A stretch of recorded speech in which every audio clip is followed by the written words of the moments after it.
I have loved the movie Breaking the Waves since I saw it when I was 14, I believe.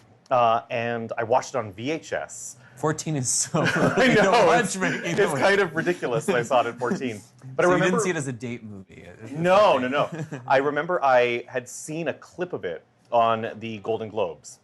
And it was the moment when Jan asked Bess to take other lovers, and I just was blown away that there was this, the perspective just seemed so different than anything I'd ever seen.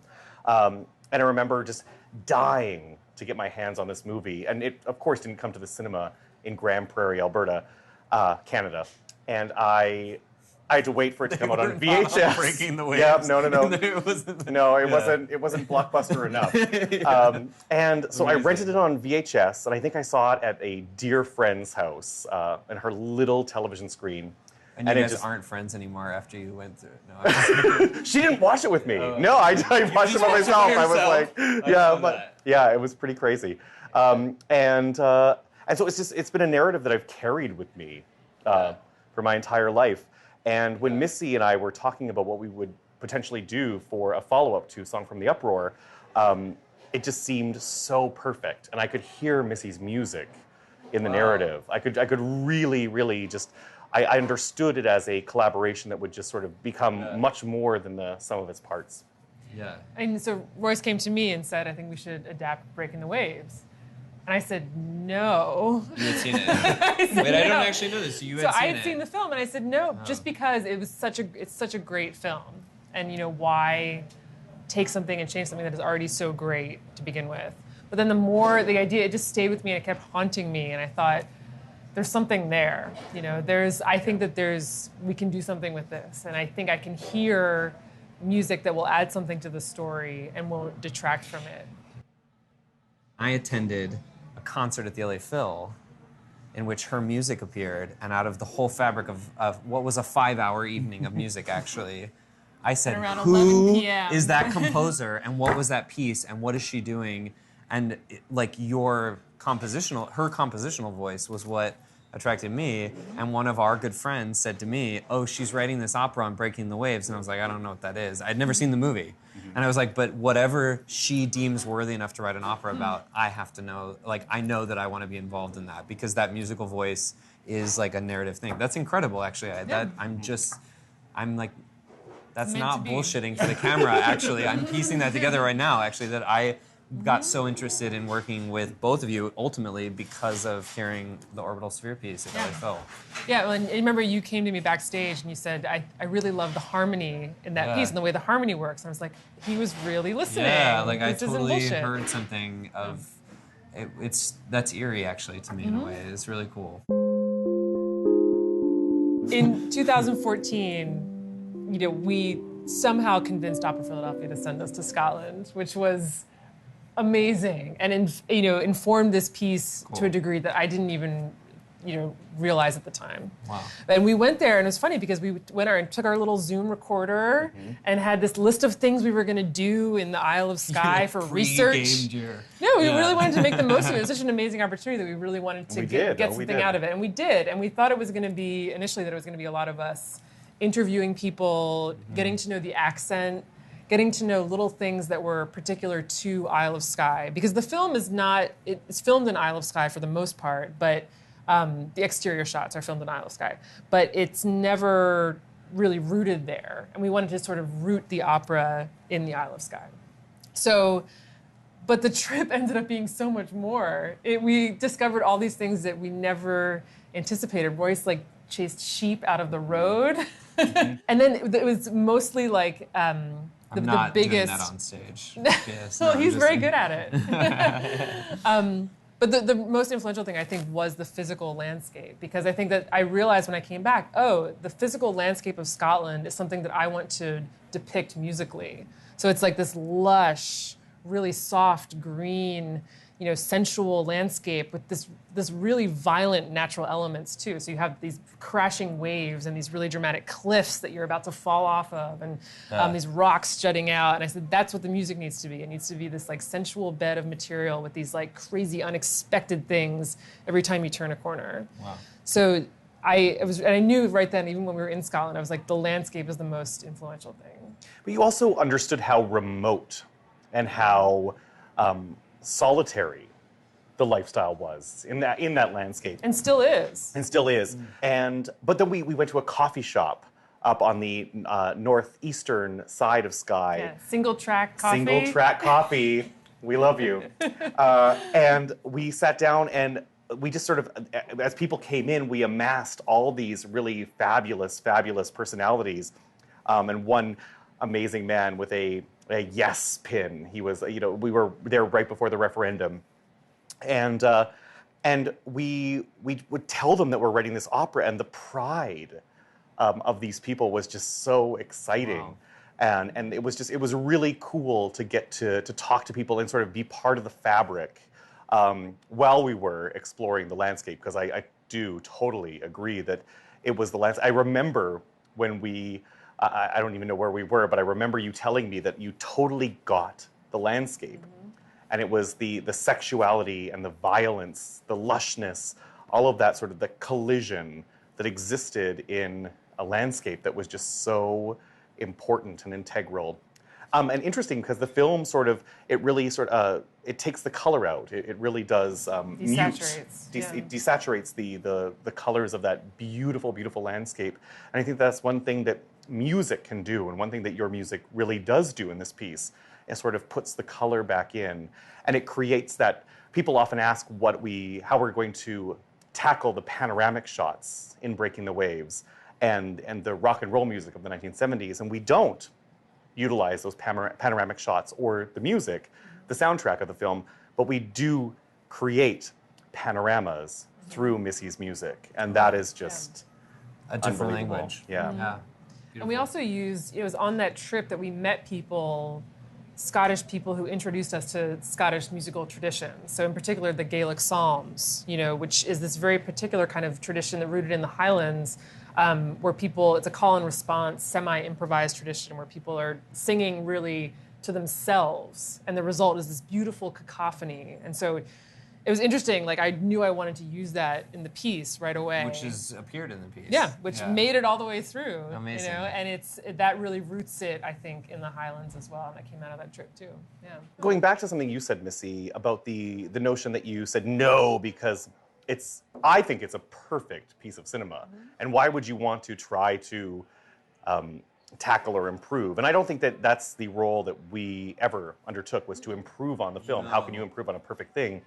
But more and more, I'm beginning to believe that we tackle narratives that reveal where we are in our artistic lives.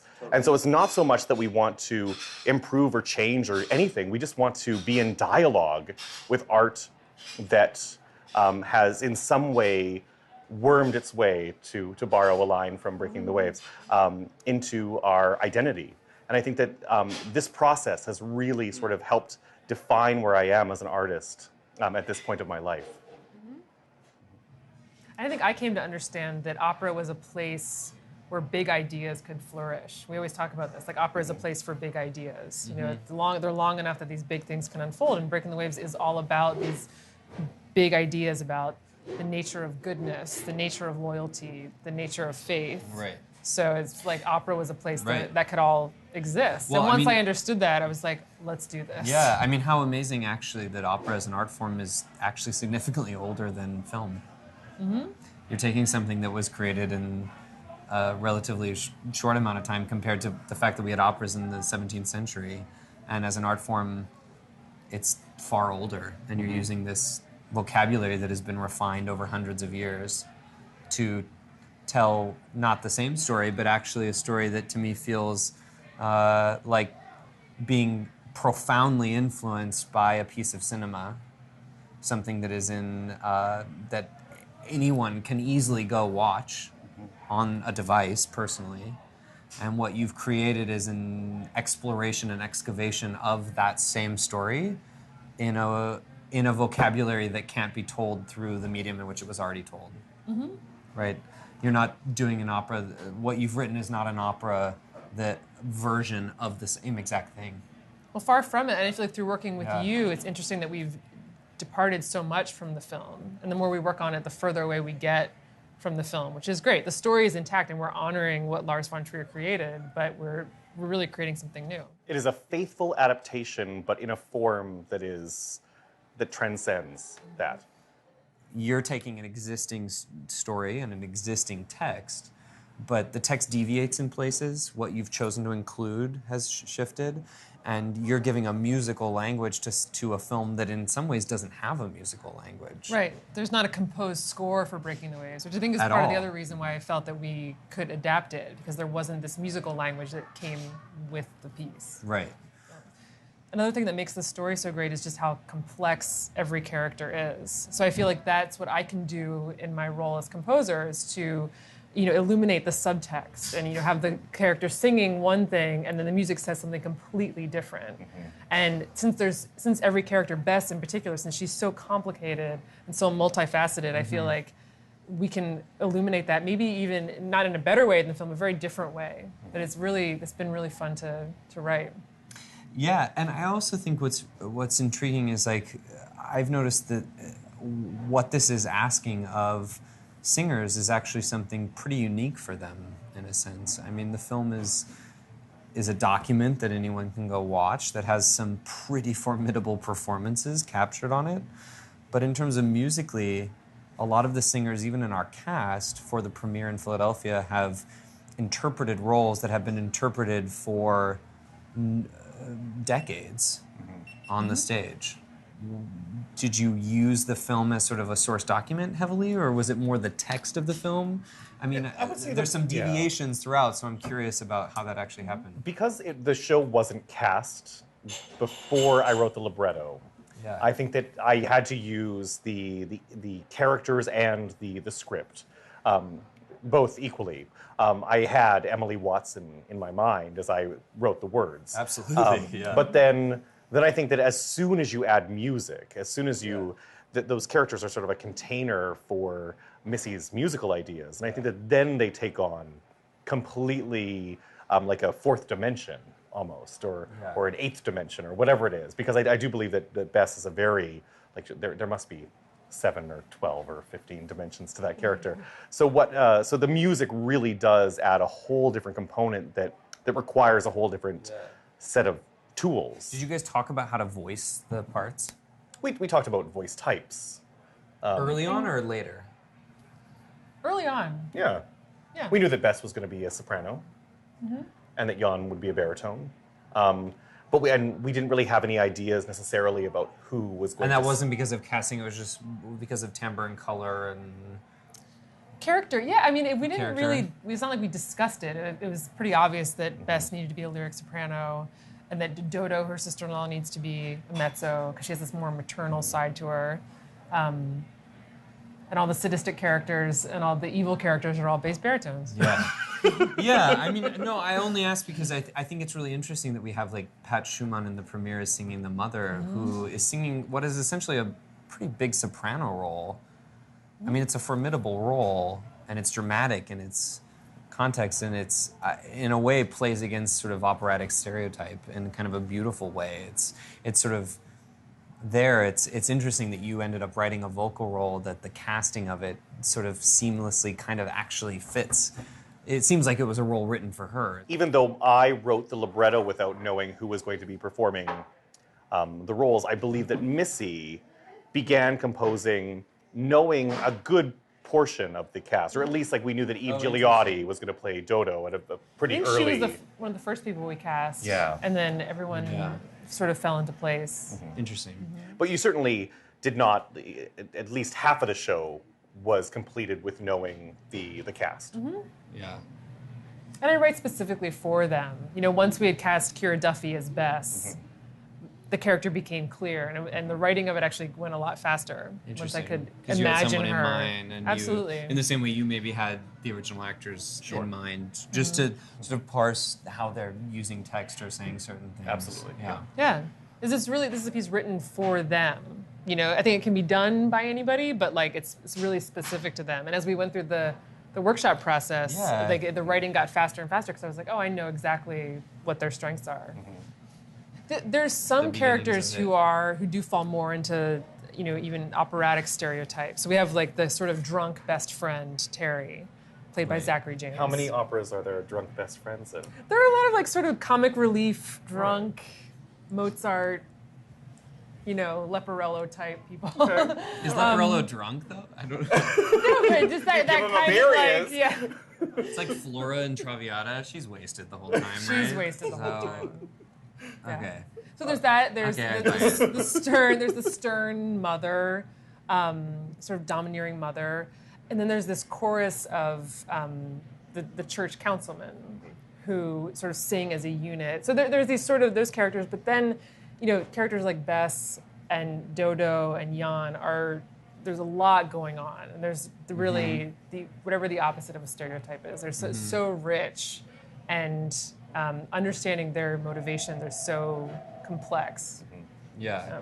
I mean, it's interesting hearing you say that. I also then feel defensive in a way for you, where I'm like, what I find so interesting is your compositional voice and your musical style in taking what Royce has written as words is pretty singularly unique. I mean, it is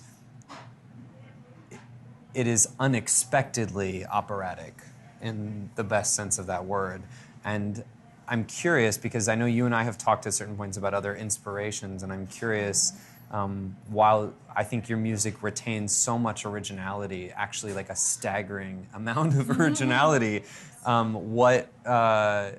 we talked a lot about Benjamin Britten. You talked about the chorus, which is why Benjamin Britten came up. I had worked on a production of Peter Grimes, which involved sort of a similar kind of communal, sort of community, religious, choral aspect. And I'm just curious what other influences you have sort of in tackling opera, bringing your own voice, but like what else you listen to? Sure. Well, I mean, it's really hard to get away from Britain when you're writing an opera that's set by the sea with an outsider, this character that is an outcast. Yeah. And then there's this community of people who are condemning them. I mean, Peter Grimes is even with right British up there. Characters in it and people, So, and that's one of my favorite operas, even before we had even thought about Breaking the Waves. Totally. So, and that's actually where I met James for the second time, watching him direct this piece with San Francisco Symphony, the Peter Grimes concert version, semi-staged. And I was so impressed with the way that he worked with actors and singers that I was like, it's him. But yeah, so Peter Grimes, Turn of the Screw, just for the economy of the orchestra. And then interesting, because Peter Grimes is massive. Peter Grimes is massive. Even in San Francisco, that chorus was massive, and you found a way to contain both. There's such an immense scope in Breaking the Waves, but done in the most kind of potent way with more minimal forces. Yeah. And I was going to say in more recent works like, Powder Her Face, Addis. And for what reason? I just think it's great. It's kind of that opera has everything in it. The opera, it has a little bit of everything, and I think the musical language is very different from mine. But I learn a lot from his orchestrations and the sense of playfulness and the rate at which things change. Cool. I think was a big lesson for me. So also written on skin, absolutely, which people are freaking out about, but for good reason. And I think that one for the strangeness of it, like when the sister and the brother-in-law enter and they're sort of like from a different era. And I think that opera accommodates that surreal or magical realism really well. And I thought it was done so well that things didn't have to be realistic, but we buy it. Yeah. So that it's not about anything that's derivative, it's just simply about an awareness of there's a certain energy in the creation of new opera that's happening. I mean, I feel like being here, we're kind of in the epicenter of that in a beautiful way, of new works and new opera, but having your hand kind of on the pulse of what is happening in terms of storytelling and how to tell story with a potency of music is really a beautiful thing. One of the things I love about opera is that with each opera that we do, it becomes just a little bit more familiar, and we learn the tools with which to tell stories in general.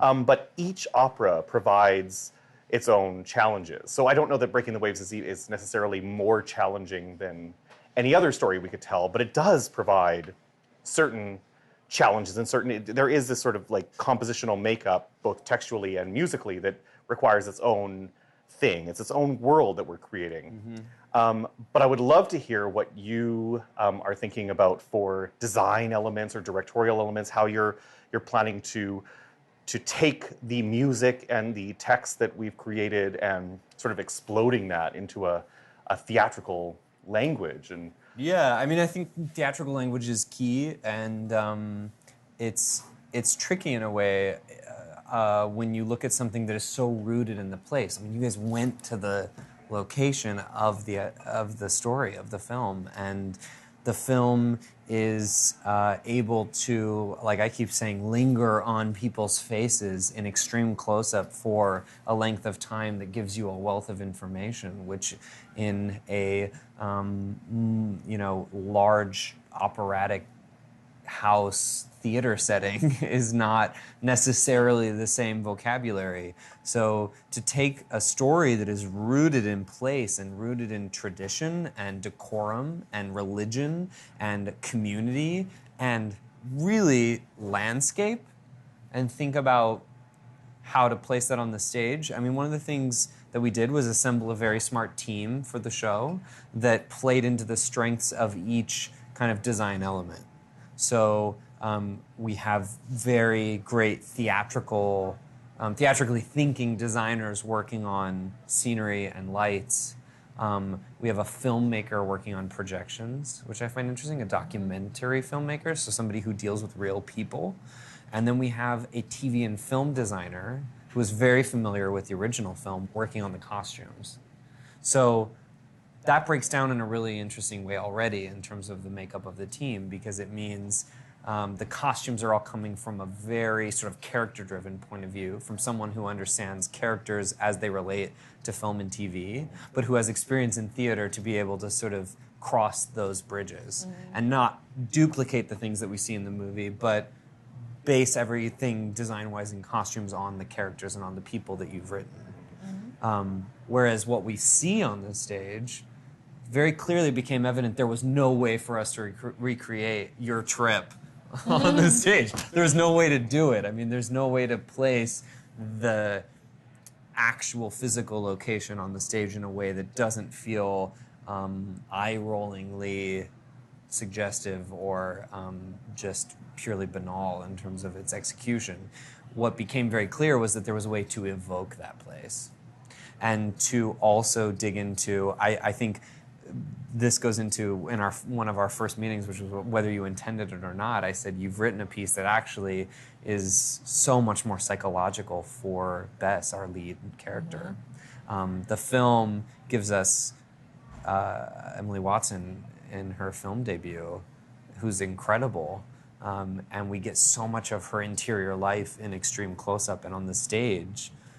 Can we take that idea and actually create a world that is not burdened with having to recreate the physical landscape of multiple locations. I mean, more locations than any opera I can actually think of. And more tricky things like phone booths and sudden bike rides and all of these different... Then we're in church. Yeah, and then we're in church, and then we're on a boat, and then we're on all of these places that are steeped and dripping with that place. And so what we looked at was what was important within that was how it made us feel and what the air felt like.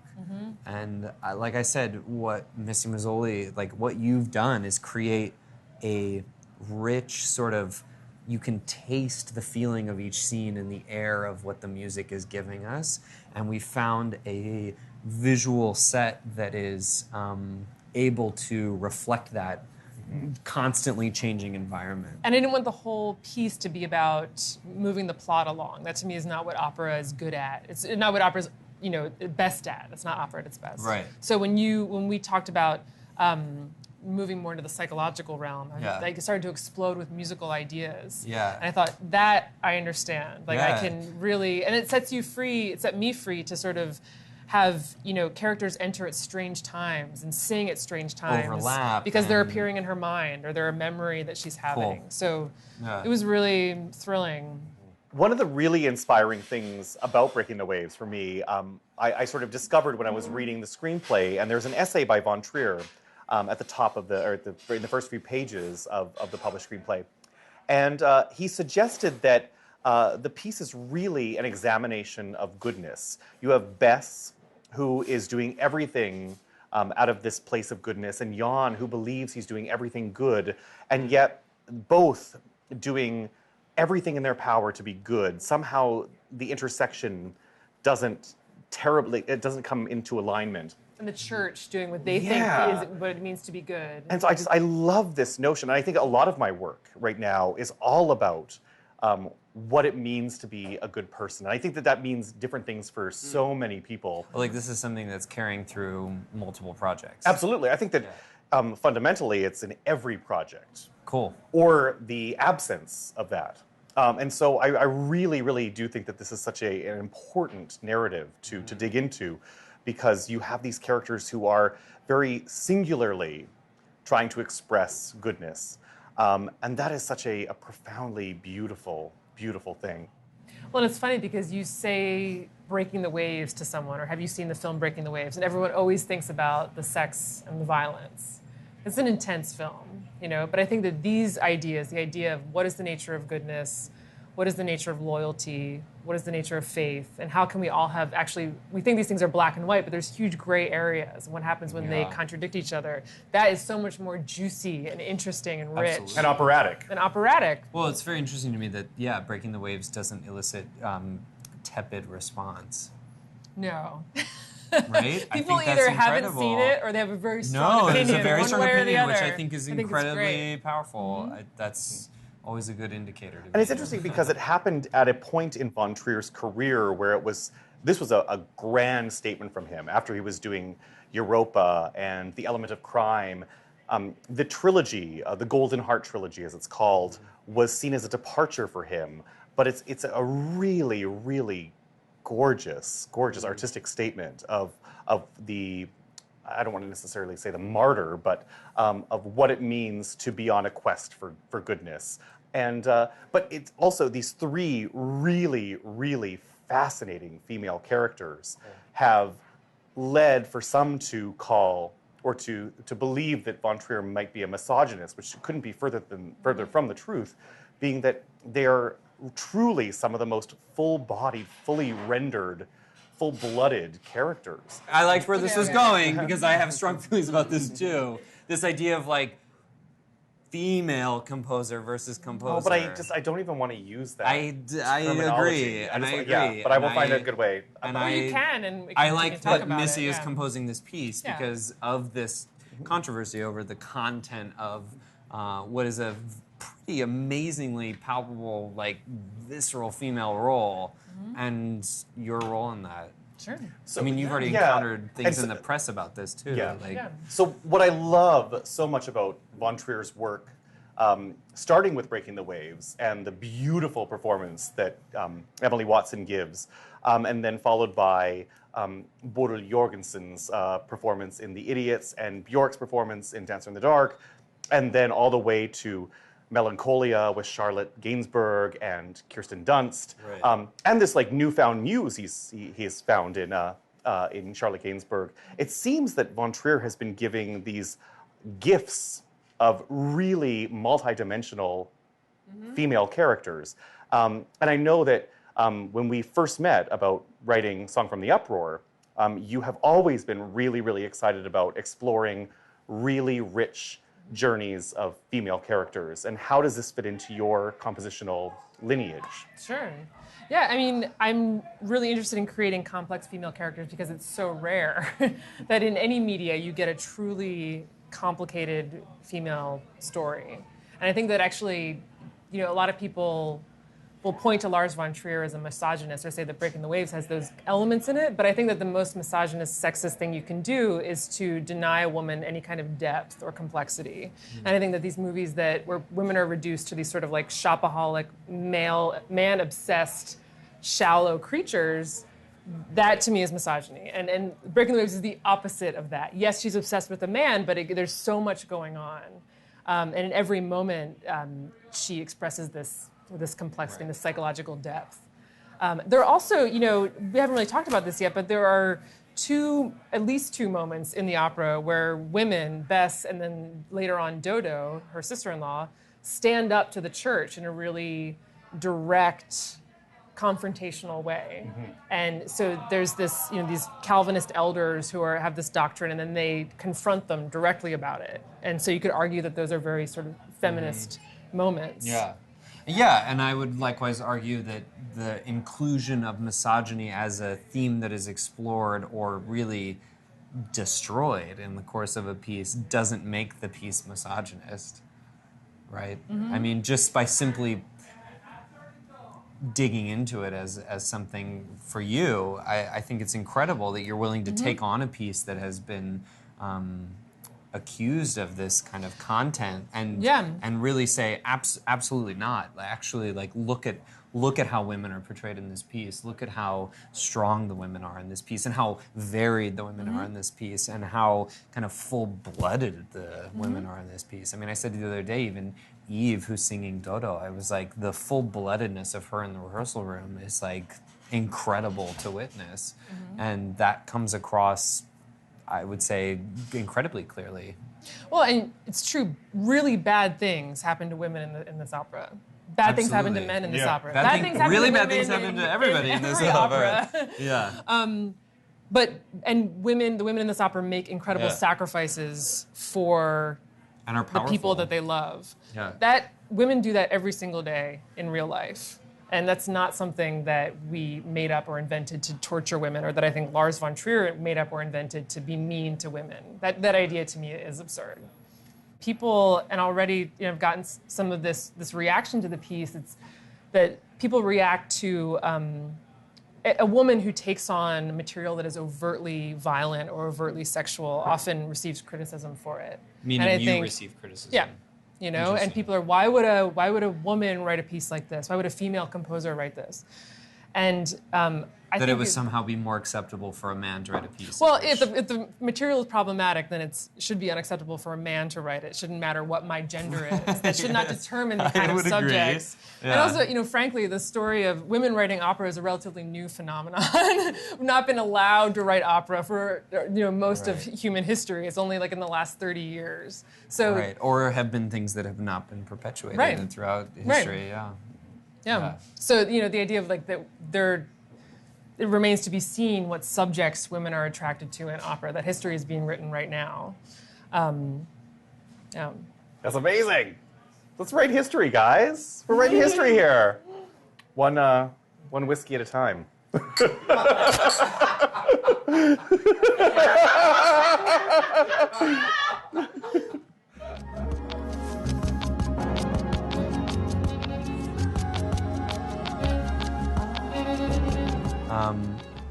And our GoPro died.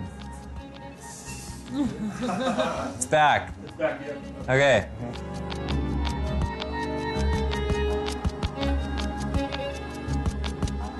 No, that's not what it's about!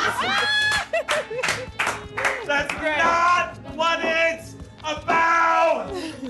Perfect.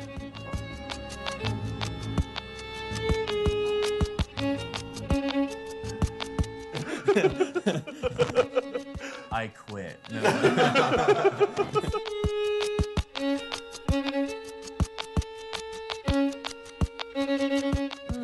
Oh, that's good. That's good.